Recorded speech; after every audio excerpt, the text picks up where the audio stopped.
Oi, tudo bem com você? Welcome to Intermediate Portuguese, the only podcast that truly helps you tell your story in Portuguese the way you do in your native language. This is Ellie coming to you from Salvador, Bahia, which is a very hot place right now. And after listening to this episode, you'll have some good vocabulary to talk about not only someone who is very confident, but also about convincing other people or people who are not easily convinced. And if you have access to the learning guide, it will be available in your member area shortly. And you will see lots of expressions and additional explanations about grammar and vocabulary. And one quick thing, whether you have access to the learning guides or not, it's always very good to know where you are as to your level in Portuguese. If you are like at the intermediate level, it would be good to know what you can do to go to the next level, right? In that case, I suggest you take our exclusive assessment by going to portuguesewitheli.com/assessment. You can take an assessment that will take you maybe 20 minutes to complete, and then after a few hours or a few days, depending on how many tests I get, you'll receive a complete roadmap for you to know exactly what you can do to take your Portuguese to the next level according to your current level. Agora vamos embora começar com o nosso episódio 212. O tiro saiu pela culatra.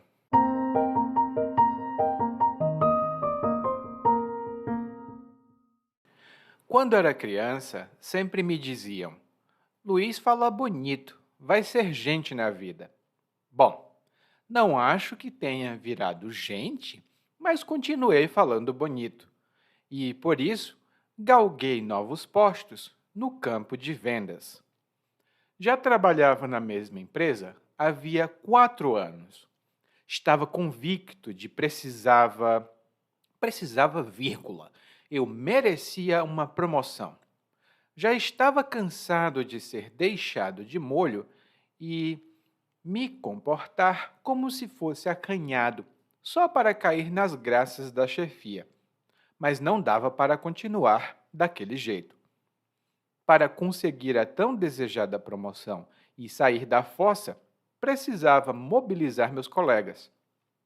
Se eles vissem como era injusta a minha situação, com certeza se empenhariam em me ajudar. Mas fora um ou outro que ainda acreditava nas histórias da carochinha, não havia ninguém que engolisse os meus argumentos, por mais que eu confiasse no meu taco. Então, tive de partir para cima. Mas, claro, não ia partir para cima do chefe imediatamente. Precisava de algum estratagema para conseguir comover aquele coração de pedra. Ele era completamente refratário a pressões, e nenhuma lisonja chegaria a ele. Então comecei a mexer meus pauzinhos. Falei para um colega língua de trapo que minha família estava em dificuldades financeiras, e sabia que logo a conversa chegava ao chefe. Quando meu chefe soubesse que minha pobre mãezinha estava com as horas contadas, ele ia morder a isca e me dar uma promoção. Bom, a conversa chegou mesmo, mas o chefe se manteve impassível. Apenas disse que nós tínhamos plano de saúde, se quisesse, que eu fosse buscar ajuda. Droga! Tinha que partir para uma abordagem mais direta. Por mais arguto que fosse, não sei se o convenceria, mas não podia ficar em cima do muro, porque arriscava ficar de fora. E sabia que atendia todas as expectativas da empresa. Então fui falar com meu chefe diretamente. E falei grosso. Se eu não receber uma promoção, vou sair da empresa. Meu chefe apenas me olhou incrédulo e não parecia nem um pouco assodado em me dar uma promoção. Então você quer sair de livre e espontânea vontade? Ah, vamos sentir sua falta, mas se assim for, que assim seja. E foi assim que perdi meu emprego. Acabei metendo os pés pelas mãos.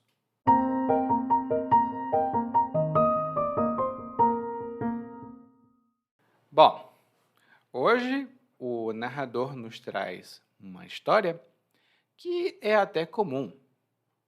Quando as pessoas trabalham muito tempo na mesma empresa, elas desejam uma promoção.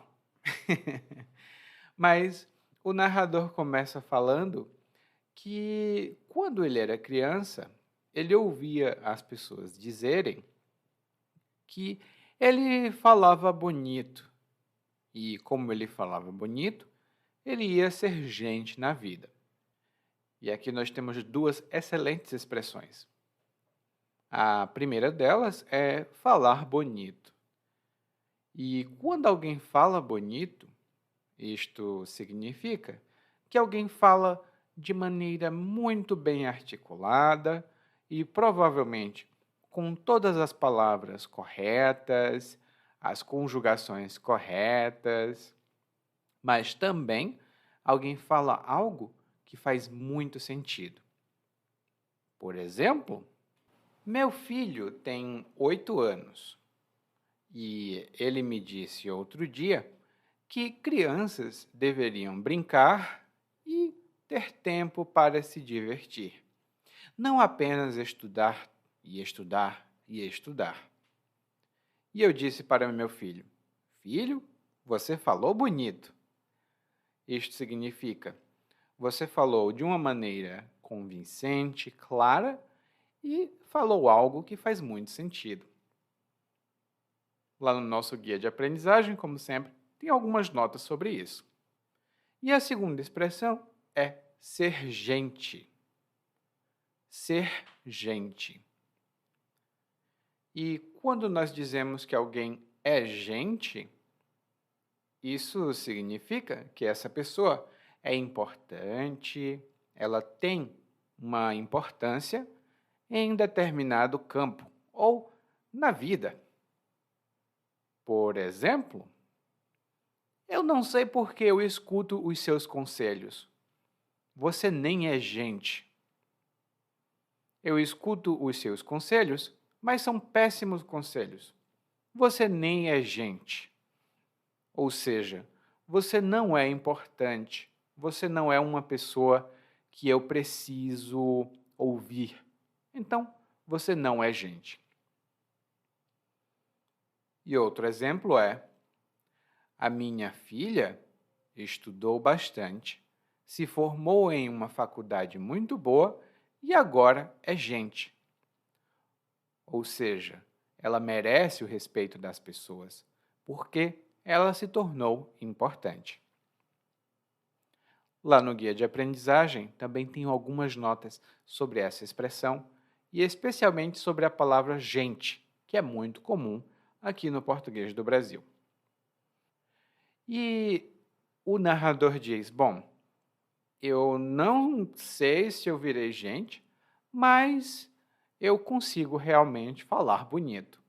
E por isso eu galguei novos postos no campo de vendas. Eu galguei novos postos no campo de vendas. E galgar significa subir de baixo para cima e com passos largos. Você pode galgar os degraus de uma escada, por exemplo. Mas quando nós falamos de uma carreira ou das posições ou de um cargo no trabalho, isso significa que alguém ganha promoções. Ela sobe, sobe, sobe vários níveis nos degraus da carreira. Por exemplo, numa entrevista de emprego, um candidato diz o seguinte: eu quero trabalhar nessa empresa porque eu pretendo galgar novos níveis na administração da empresa. Ou seja, eu pretendo subir e subir vários níveis na administração da empresa. Esse é um candidato ambicioso. Ele quer galgar novos degraus ou novos níveis na empresa. E aí o narrador diz que ele já trabalhava na mesma empresa havia 4 anos. e que ele estava convicto de que precisava, vírgula, ele merecia uma promoção. E aqui nós temos duas boas expressões. A primeira é estar convicto ou estar convicta. E quando alguém está convicto de alguma coisa, isto significa que essa pessoa está convencida, ela tem certeza de alguma coisa. Por exemplo, eu estou convicto de que você pegou o bolo que estava em cima da mesa. Eu não tenho provas, mas eu estou convicto, ou seja, eu acredito, eu estou convencido. Eu estou convicto de que você pegou o bolo que estava na mesa. E um outro exemplo que eu posso dar aconteceu comigo. Depois de estudar polonês por 2 meses, eu estava convicto de que poderia ter uma conversação simples. Mas não aconteceu. Depois de estudar 2 meses, eu estava convicto de que poderia ter uma conversação. Mas não aconteceu. E isso é verdade. Eu estudei durante 2 meses polonês e eu estava convicto de que poderia falar um pouquinho, mas não podia falar nada. Foi muito estressante. E o narrador também utilizou a outra expressão, que foi vírgula. Vírgula. E normalmente nós utilizamos essa expressão para contradizer algo que a gente disse e oferecer uma correção imediatamente. No caso do narrador, ele disse que precisava. Aí ele diz, precisava, vírgula. Eu merecia uma promoção. Ou seja, não era uma necessidade, era um merecimento. Então ele se corrigiu.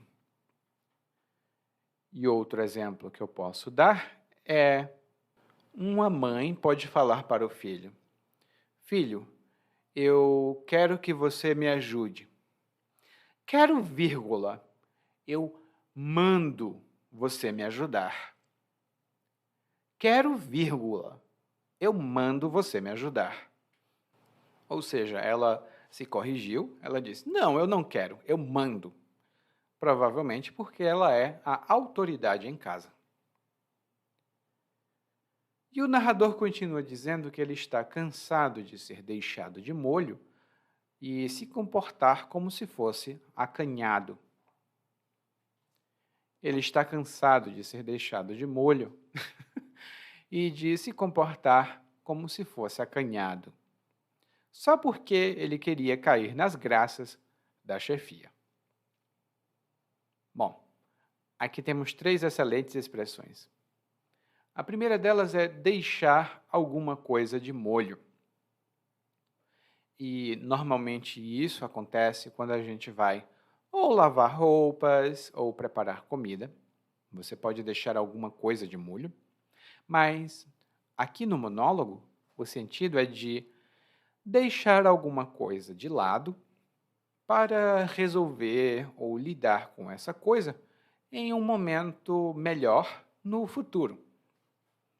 Você coloca de molho e diz, eu não vou resolver isso agora, eu vou resolver isso no futuro.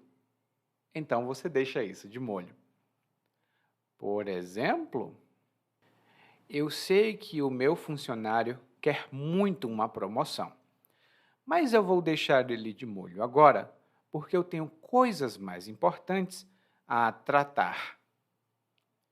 Como eu tenho coisas muito mais importantes a tratar agora, eu vou deixar o meu funcionário de molho um pouquinho. Mês que vem, eu resolvo o que fazer. E algumas pessoas têm relacionamentos com várias outras, e enquanto elas se relacionam com uma pessoa, elas deixam as outras de molho. E esse é um exemplo que eu acabei de dar. A outra expressão que o narrador utilizou foi acanhado. Acanhado. E se você ouvir os nossos episódios com frequência, nós lidamos com esse vocabulário anteriormente. Acanhado significa tímido, envergonhado. Por exemplo, o namorado de minha filha veio nos visitar, mas ele é um rapaz muito acanhado e falou muito pouco com a gente. O namorado de minha filha é muito acanhado e ele falou muito pouco com a gente. A terceira expressão que o narrador utilizou foi cair nas graças. E aqui ele se comportava dessa maneira para cair nas graças da chefia. E quando você cai nas graças de alguém, você ganha a simpatia de alguém. E muito provavelmente essa pessoa começa a ajudar você, a oferecer apoio, porque ela tem simpatia por você. Por exemplo, e esse é um exemplo que acontece realmente aqui no Brasil hoje em dia. Muitos estrangeiros caem nas graças dos brasileiros quando eles produzem vídeos na internet em português. Muitos youtubers produzem vídeos em português e por isso eles caem nas graças dos brasileiros. E se você não souber do que estou falando, tem algumas pessoas de outros países, como a Olga, que é da Rússia, e o Gavin, que é dos Estados Unidos. Eles caíram nas graças dos brasileiros porque eles falam português e falam muito sobre a cultura deles, nos países deles. Inclusive, a Olga esteve aqui no Brasil e ela é muito divertida. E o Gavin tem um curso de inglês para brasileiros. Por isso, eles caíram nas graças dos brasileiros. Bom, e o narrador diz que não podia continuar daquele jeito. Ele precisava sair da fossa. Ele precisava sair da fossa. E para sair da fossa, ele precisava mobilizar os colegas dele. E aqui nós temos duas boas expressões. A fossa, no monólogo, significa uma situação muito triste, em que alguém está muito deprimido. Uma pessoa pode ficar na fossa depois do divórcio, por exemplo. Ou ela pode ficar na fossa depois de perder o emprego. Eu mesmo fiquei na fossa quando eu perdi o meu segundo emprego. Eu não perdi exatamente, eu saí do segundo emprego, mas eu fiquei na fossa porque eu gostava muito do emprego. Então eu fiquei muito triste. E no caso, o narrador quer sair da fossa. E ele quer sair da fossa porque ele se sente triste, provavelmente porque ele não consegue uma promoção. E para sair da fossa, ele diz que precisava mobilizar os colegas dele. E mobilizar tem alguns significados, mas aqui no monólogo foi utilizado com o significado de chamar ou convocar as pessoas para a ação. Se você mobiliza um grupo, isso significa que você faz que esse grupo comece a agir. Por exemplo, nós precisamos mobilizar os moradores desse bairro para impedir a construção desses prédios enormes. Nós precisamos mobilizar os moradores desse bairro para impedir a construção de prédios enormes. E isso realmente acontece em algumas cidades aqui no Brasil. Eu conheço aqui em Salvador um bairro todo que se mobilizou, ou seja, eles se juntaram para agir, para não permitir ônibus no bairro deles. Bom, essa é uma mobilização que eu não apoio, mas é uma mobilização que acontece. Os moradores dizem: não queremos ônibus no nosso bairro. Então eles se mobilizam. E o narrador esperava mobilizar os colegas dele. Ele esperava dizer: colegas, vocês veem como a minha situação é difícil? Por favor, me ajudem. Se vocês me ajudam, isso significa que vocês também se ajudam. E o narrador acreditava que, quando os colegas dele percebessem como a situação era injusta, eles se empenhariam em ajudar. Quando os colegas percebessem como a situação era injusta, eles se empenhariam em ajudar. E quando você se empenha em fazer alguma coisa, isso significa que você se esforça muito. Você coloca muito esforço para fazer essa coisa. Por exemplo, os meus estudantes se empenham em falar português. Os meus estudantes se empenham em falar português. E isso é verdade.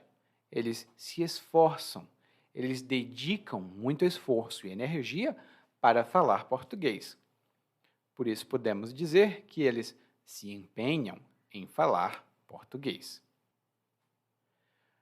Daí o narrador diz: bom, eu acho que eles iam se empenhar, mas fora um ou outro que ainda acreditava nas histórias da carochinha, não havia ninguém que acreditasse no narrador.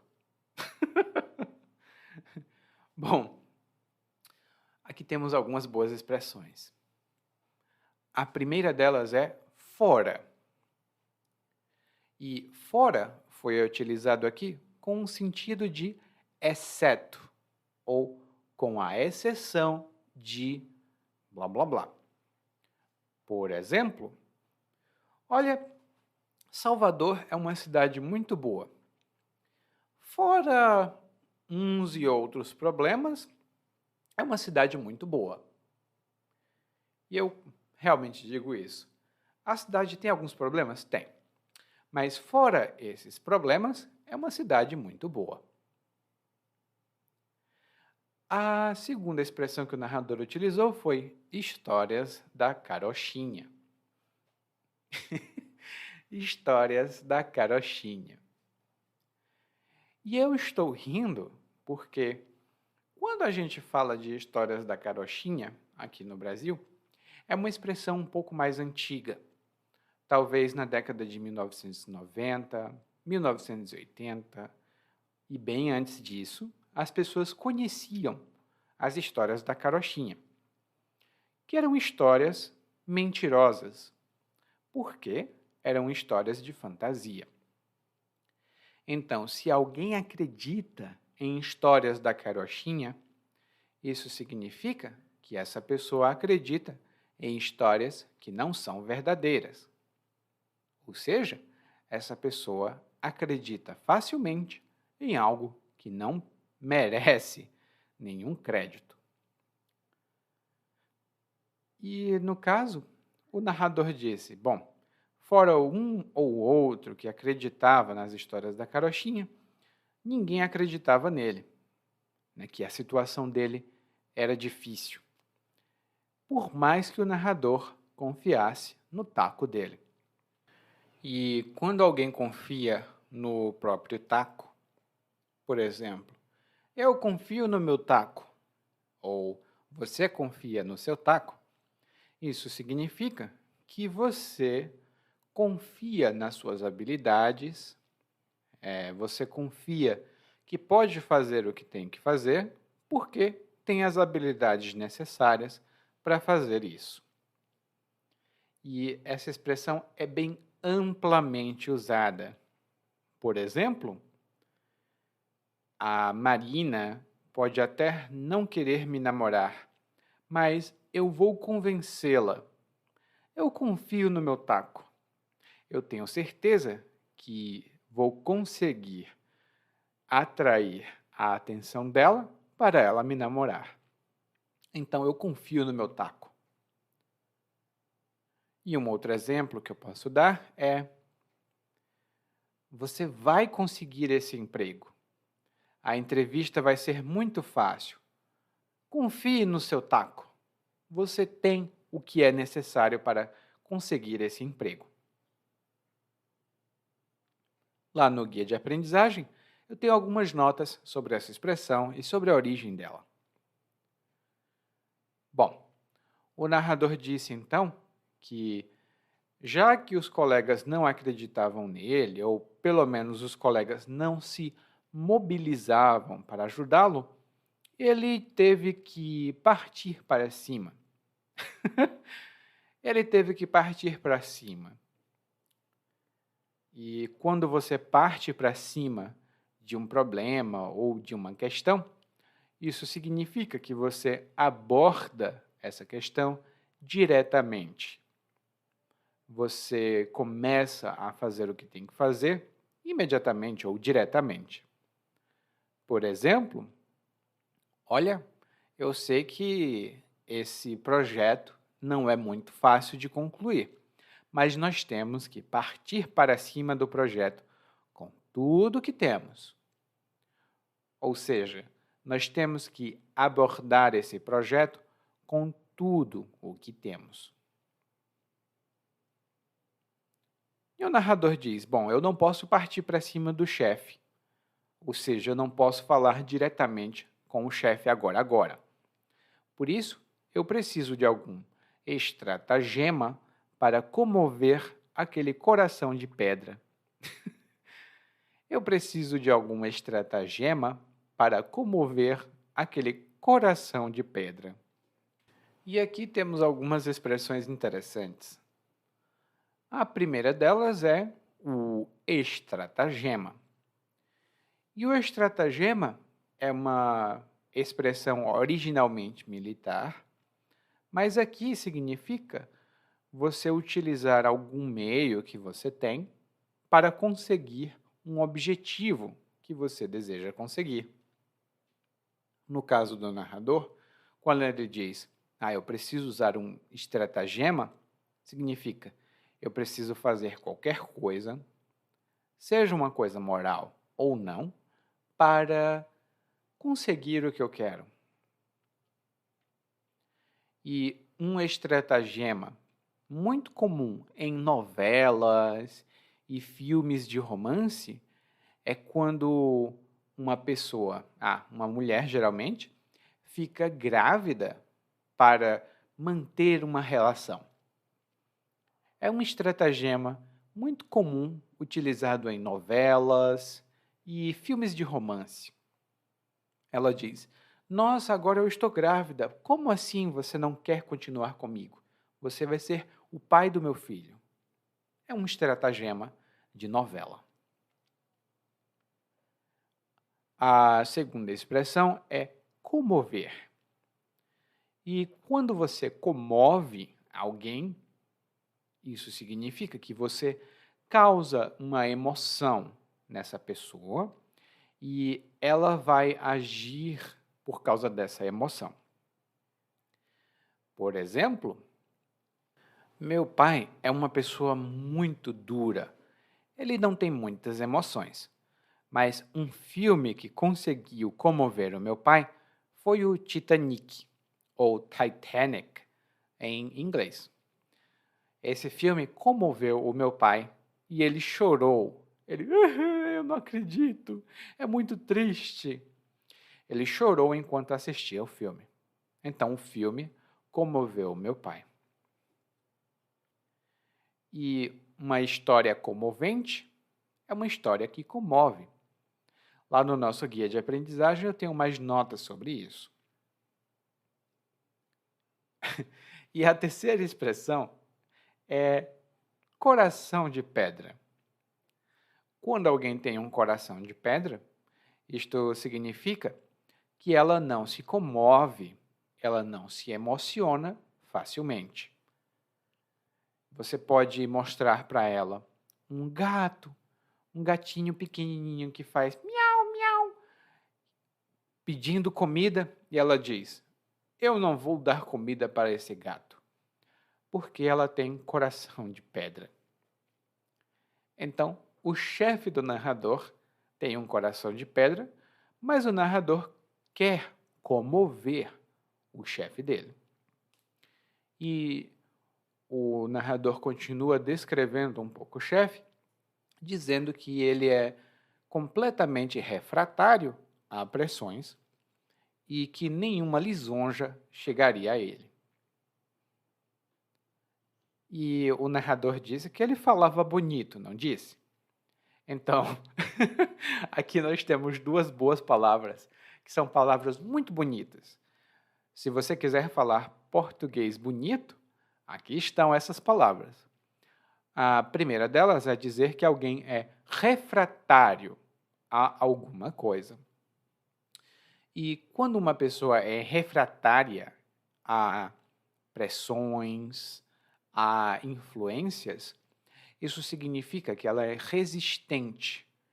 É difícil você fazer esse negócio, essa coisa com ela.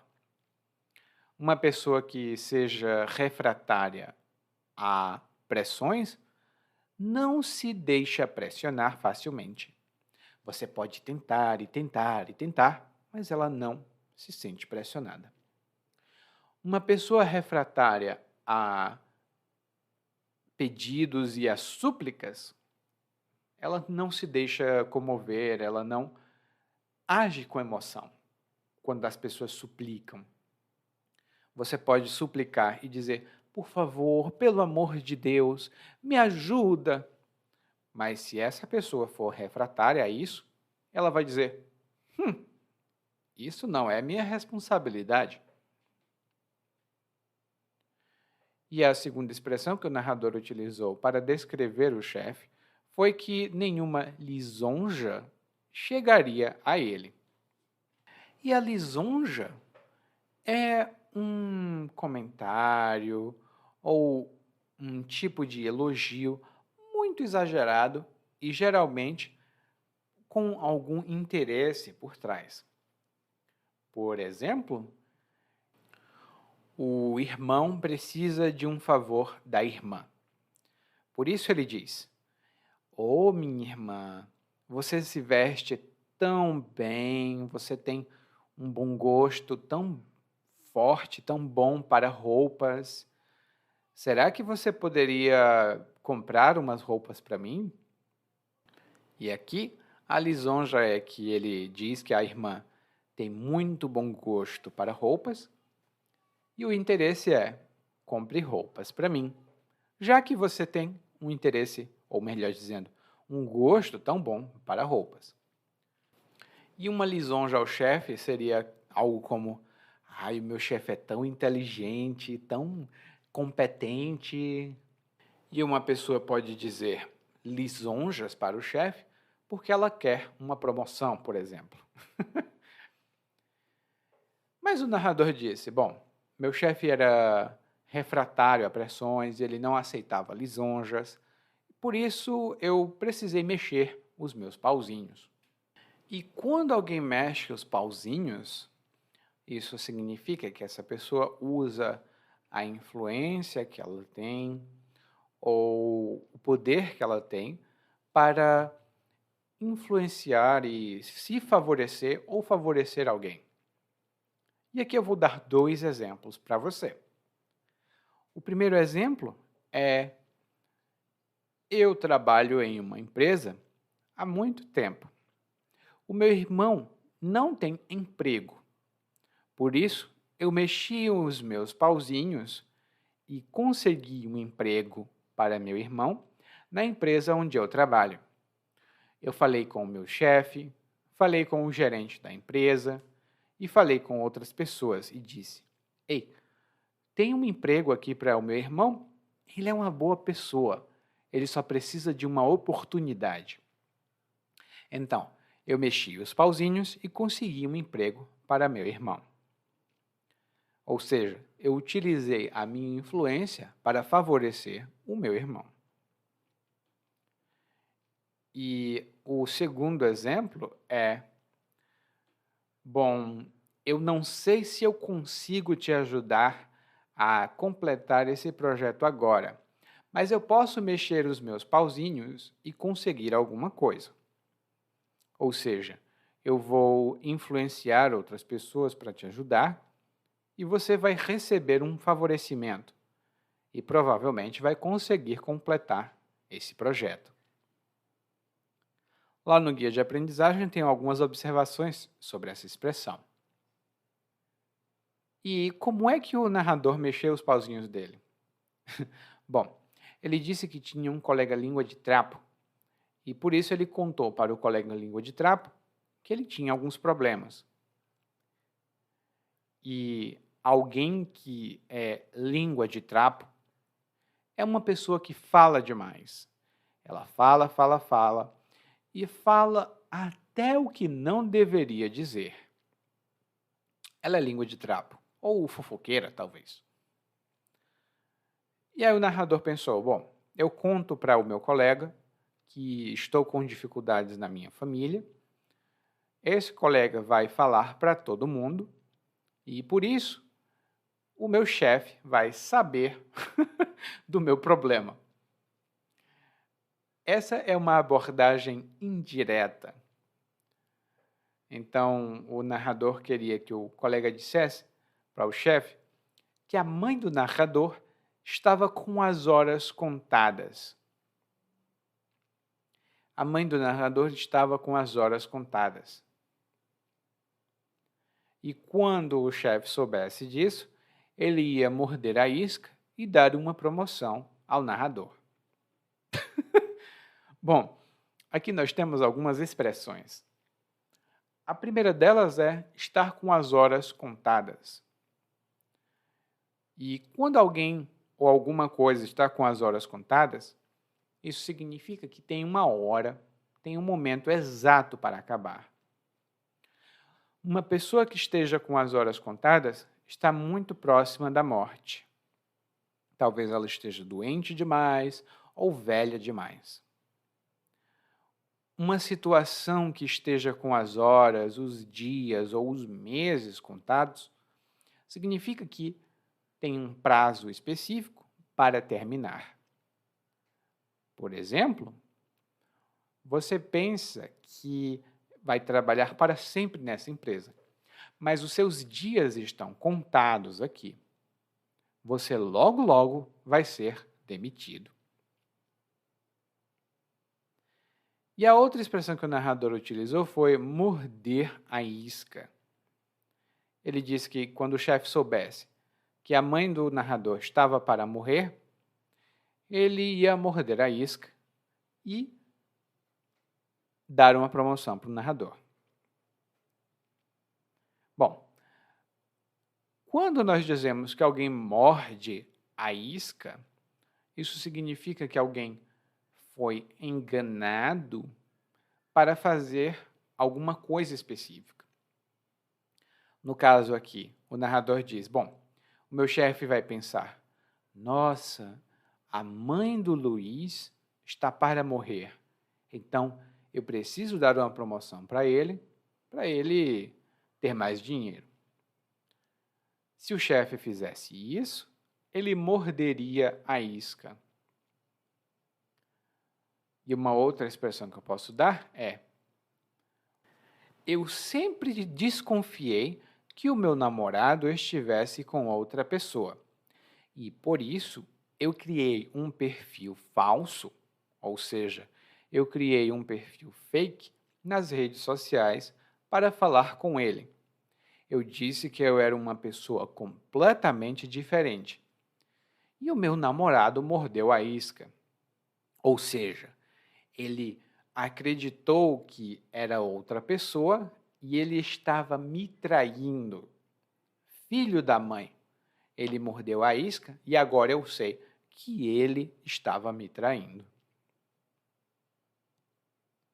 Bom, o narrador esperava que o chefe dissesse: "Ai, que pena que a mãe dele está doente. Vou dar dinheiro."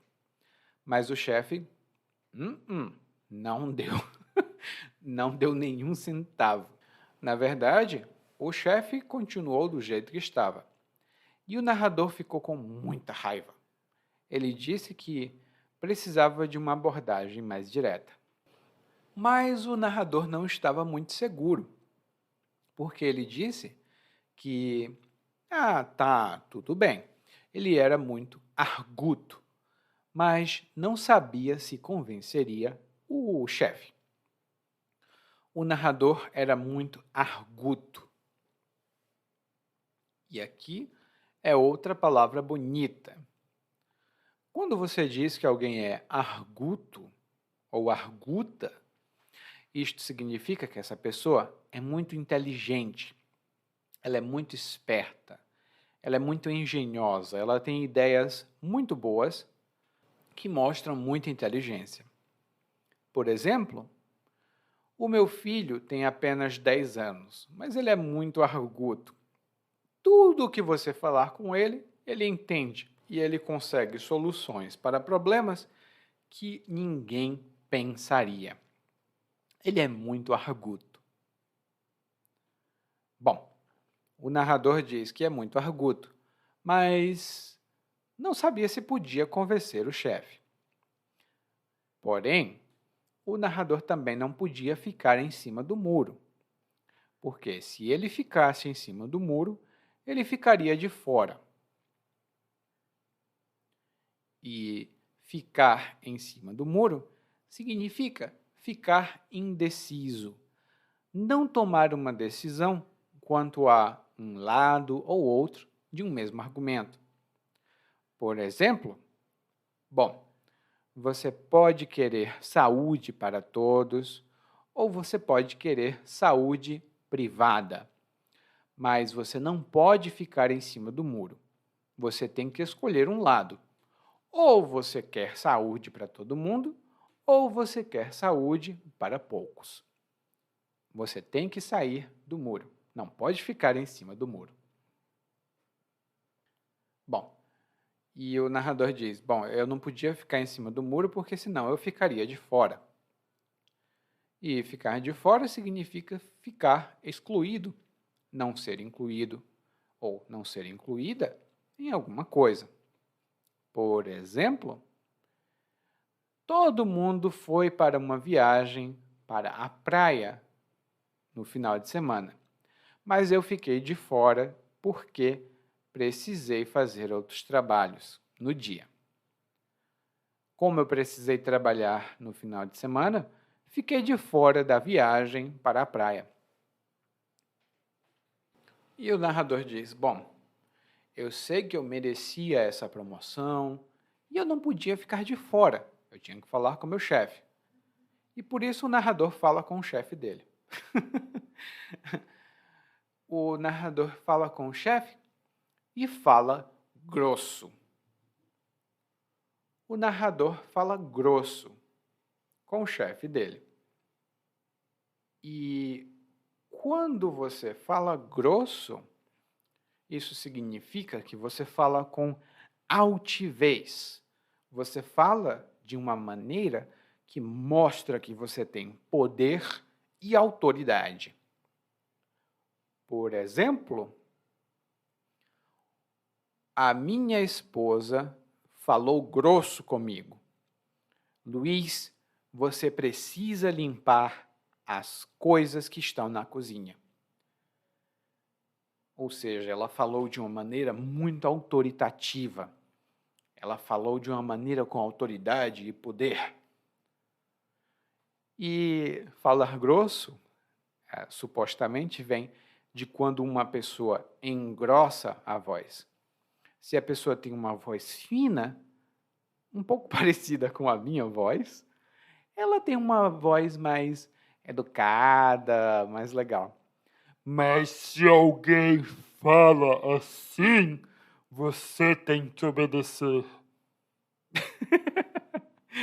Porque se uma pessoa fala grosso, ela pode ser violenta. E o narrador falou grosso, né? Ele disse: ou me dá uma promoção, ou eu saio da empresa. E o chefe do narrador olhou para ele, incrédulo. E ele não parecia assodado em dar uma promoção para o narrador. Lembra que o narrador fala bonito? Então temos aqui mais duas palavras muito bonitas para você. A primeira delas é incrédulo. E uma pessoa que é incrédula é uma pessoa que não se convence fácil. É uma pessoa que é difícil de convencer, provavelmente porque ela tem muita experiência ou ela é muito competente e sabe o que está fazendo. No caso do narrador, o chefe olhou para ele incrédulo, ou seja, o chefe olhou para ele e mostrou que não estava convencido daquele argumento. E o chefe também não parecia assodado. E quando alguém está assodado em fazer alguma coisa, isso significa que essa pessoa está apressada, porque ela tem pressão. Outras pessoas pressionam ela para fazer alguma coisa. Por exemplo, eu não estou muito assodado em limpar a casa, não. A casa pode esperar.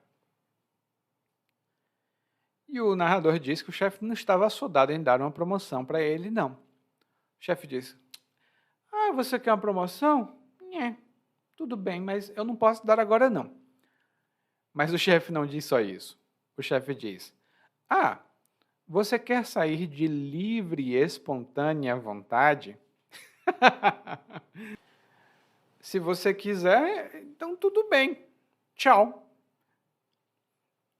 E aqui temos uma ótima expressão, que é de livre e espontânea vontade. Quando alguém faz alguma coisa de livre e espontânea vontade, isso significa que alguém faz alguma coisa porque quer e porque deseja. Ela não tem nenhum tipo de pressão, nenhum tipo de situação que faça com que ela tome essa decisão. No caso do narrador, ele diz: ou vocês me dão uma promoção, ou eu saio. E o chefe diz: bom, se você quiser sair de livre e espontânea vontade, tudo bem. Se você quiser sair porque quer sair da empresa, ótimo. Eu, por exemplo, estudo russo de livre e espontânea vontade. Muitas pessoas estudam um idioma porque conhecem alguém que fala o idioma ou moram no país onde o idioma é falado. No meu caso, eu estudo muitos idiomas por livre e espontânea vontade, ou de livre e espontânea vontade. Eu estudo grego, por exemplo, e não sei se nessa vida eu vou para a Grécia, mas eu gosto de falar grego, então eu estudo de livre e espontânea vontade. Não tem nenhuma outra motivação. E o narrador? Então, já que ele falou grosso, né? Quem fala grosso sabe o que está dizendo. Ele saiu da empresa. Ele perdeu o emprego, porque ele acabou metendo os pés pelas mãos. Ele se atrapalhou. Ele pensou: bom, eu tenho certeza que se eu fizer isso, o meu chefe vai me dar um emprego, ou melhor, o meu chefe vai me dar uma promoção. Mas ele se atrapalhou, ele se confundiu. Ele deveria, muito provavelmente, ter esperado, mas ele acabou metendo os pés pelas mãos. Ele se atrapalhou. Ele cometeu um erro. Bom, e agora nós vamos ouvir o monólogo mais uma vez, de livre e espontânea vontade, né? Mas dessa vez na velocidade natural. Quando criança, sempre me diziam: Luiz fala bonito, vai ser gente na vida. Bom, não acho que tenha virado gente, mas continuei falando bonito. E por isso galguei novos postos no campo de vendas. Já trabalhava na mesma empresa havia 4 anos. Estava convicto de que precisava Precisava vírgula. Eu merecia uma promoção. Já estava cansado de ser deixado de molho e me comportar como se fosse acanhado, só para cair nas graças da chefia. Mas não dava para continuar daquele jeito. Para conseguir a tão desejada promoção e sair da fossa, precisava mobilizar meus colegas. Se eles vissem como era injusta a minha situação, com certeza se empenhariam em me ajudar. Mas fora um ou outro que ainda acreditava nas histórias da carochinha, não havia ninguém que engolisse os meus argumentos, por mais que eu confiasse no meu taco. Então, tive de partir para cima, mas claro, não ia partir para cima do chefe imediatamente. Precisava de algum estratagema para conseguir comover aquele coração de pedra. Ele era completamente refratário a pressões e nenhuma lisonja chegaria a ele. Então, comecei a mexer meus pauzinhos. Falei para um colega língua de trapo que minha família estava em dificuldades financeiras e sabia que logo a conversa chegava ao chefe. Quando meu chefe soubesse que minha pobre mãezinha estava com as horas contadas, ele ia morder a isca e me dar uma promoção. Bom, a conversa chegou mesmo, mas o chefe se manteve impassível. Apenas disse que nós tínhamos plano de saúde, se quisesse que eu fosse buscar ajuda. Droga! Tinha que partir para uma abordagem mais direta. Por mais arguto que fosse, não sei se o convenceria, mas não podia ficar em cima do muro, porque arriscava ficar de fora. E sabia que atendia todas as expectativas da empresa. Então fui falar com meu chefe diretamente. E falei grosso. Se eu não receber uma promoção, vou sair da empresa. Meu chefe apenas me olhou incrédulo e não parecia nem um pouco assodado em me dar uma promoção. Então você quer sair de livre e espontânea vontade? Vamos sentir sua falta, mas se assim for, que assim seja. E foi assim que perdi meu emprego. Acabei metendo os pés pelas mãos. Oi, tudo bem? Provavelmente você escuta nosso podcast há algum tempo. Bom, se não for o caso, eu me apresento para você. Eu sou o Eli, para Eliakim, e sou professor de português, responsável pelo podcast, pelo site portuguesewitheli.com, pelo outro site readbrazilianportuguese.com e muitas outras fontes de conteúdo para aprendizes de português que, como você, querem falar e entender o português brasileiro. Se você gostar desse podcast, você pode fazer uma avaliação do nosso podcast no Apple Podcasts. Você pode fazer a sua avaliação e isso ajuda muito. Obrigado.